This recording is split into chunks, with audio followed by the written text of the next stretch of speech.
All right, so we've got a 79 Brougham. Tell me about it. 7 were built.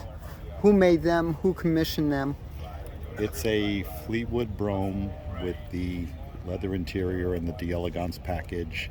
There were 7 made of the station wagons in 1979. This is the only one with the Astro roof, which matches the factory Astro roofs that I think were done by ASC in '79.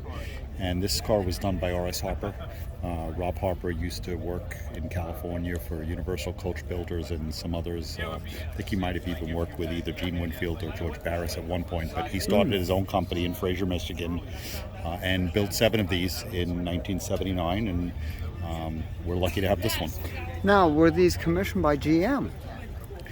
GM had partnerships over the years with companies to do special editions and modifications to their cars, like they did with Reeves Callaway with the Corvettes. You could order a Callaway Corvette from a dealership, and it was delivered, with a factory GM warranty. Because ordinarily, when you buy a car and get work done to it, very often that would void the factory warranty. So when they had partnerships, like they did, similar to what Mercedes had with AMG before they bought AMG, yes. You could order an AMG Mercedes and it would be delivered to you brand new with full factory warranty and the AMG modifications. So this was a similar thing.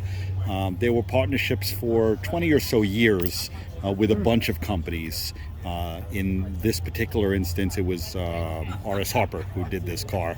It was ordered by a dealership in Birmingham, Michigan for their own use, shuttling customers to and from their dealership.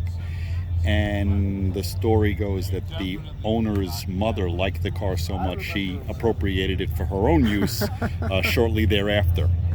And it's gone through several collectors, and we've owned it for a bunch of years, and it's a wonderful car. It's got almost 90,000 miles. The air conditioner is still R12 and still blows cold, and it's in very nice condition, and we're keeping it that way. Did you buy it like this? We bought it mostly like this. We had the paint redone in the factory color, Crater Lake Blue, in a couple of years ago. The vinyl roof was replaced before we bought the car by the collector who had it before us. And other than that, it's bone stock. This is the way it came from, from the factory and from the customizer, and this is the way it was delivered in 1979. Now, do you have any idea what parts you use for the tail? I do not. There is a slight bump up like some of the other GM wagons, so it could have been off of one of the large wagons like a Vista Cruiser, but we don't know for sure. This car does not have a third row. Some of the wagons that I've seen over the years do have the third row. This one does not. It was built to order, so you could specify if you wanted a third row or not, and this one does not have it. Yeah. Could we see the interior? Sure.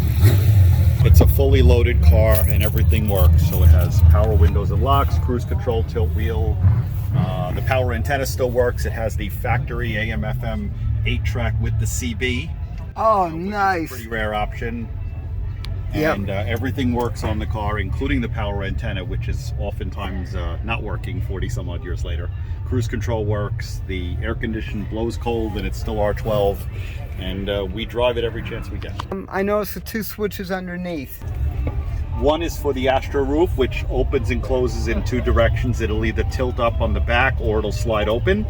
And the other is for the glass in the liftgate, which will, not the liftgate, the tailgate, which will power go down. There's no crank or anything, it's power operated. So that I can roll down that back window from the driver's position.